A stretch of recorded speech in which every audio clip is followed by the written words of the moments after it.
For today's video ay ituturo ko sa inyo kung paano mag-turn off notification dito sa ating cellphone. Ayan, so ibig sabihin guys, kung gusto nyong ayaw nyo makareceive or mag-pop up sa cellphone nyo, itong messenger, ayan, or itong WhatsApp, or itong YouTube, ayan guys. So, kung ayaw nyong maistorbo or ayaw nyong mag-pop up dyan sa inyong cellphone, ang gagawin nyo lamang is turn off nyo lang yung notification. So, gagawin nyo, punta kayo sa settings. Pagpasok nyo dito sa loob ng inyong settings, hanapin nyo ang apps.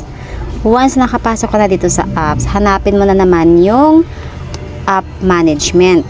Ayan, so dito sa my app management, ayan, ito yung lahat ang apps kung saan naka-install dito sa ating cellphone. Hanapin nyo yung apps kung ano yung gusto nyong turn off ang kanyang notification. Ayan, so hanapin natin yun guys, yung ayan, so hanapin natin yung apps.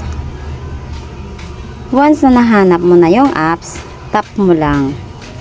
Pagka-tap mo ng apps, meron ka dito na manage notification. Ayan, tap mo yung manage notification and may nakalagay dito sa taas na allow notification. So, turn off mo lang yan.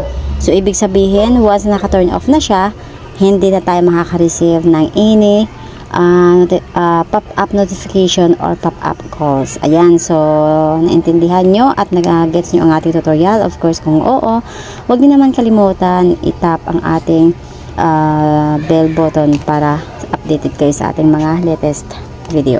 Bye!